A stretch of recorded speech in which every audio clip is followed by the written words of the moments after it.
Պողոս առաքյալի թուղթը գաղատացիներին գլուխ 4 Որդյակներս, դուք որոնց համար վերստին երկունքի մեջ եմ, մինչև որ Քրիստոս կերպարանվի ձեր մեջ։ Կուզենայի այժմ լինել ձեզ մոտ և փոխել իմ խոսելու ձևը, որովհետև տարակույսի մեջ եմ ձեզ համար։ Ասացեք ինձ, դուք, որ ուզում եք լինել օրենքի տակ, օրենքը չեք կարդացել, որովհետև գրված է, թե Աբրահամը երկու որդի ուներ, մեկը ծնված աղախնից և մեկը ազատ կնոջից։ Բայց նա, որ աղախնից էր, մարմնական ծնունդ էր, իսկ նա, որ ազատ կնոջից էր, ծնվել էր խոստման համաձայն։ Սա այլաբանություն է, որովհետև սրանք երկու կտակարաններն են, մեկը Սինալեռից ծնված ծառայության համար, դա Հագարն է, քանզի Հագարը Սինալեռն է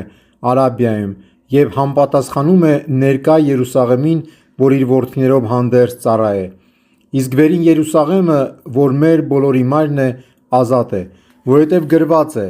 «Ուրախ եղիր, ամուլ, դու որ չէիր ծնում, գոչիր և աղաղակիր դու, որ երկունքի ցավ չէիր քաշել,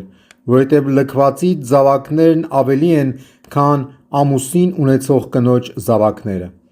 Արդ մենք, եղբայրներ, խոստման որդիներ ենք, Իսահակի նման,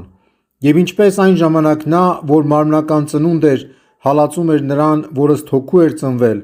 այդպես է և այժմ։ Եվ ինչ է ասում գիրքը. «Հեռու վանիր այդ աղախնուն և դրա որդուն, որպեսզի այդ աղախնի որդին ազատի որդուն ժառանգակից չլինի»։ Դրա համար, եղբայրներ, աղախնի որդիներ չենք, այլ ազատի, այն ազատությամբ, որով Քրիստոս մեզ ազատ դարձրեց։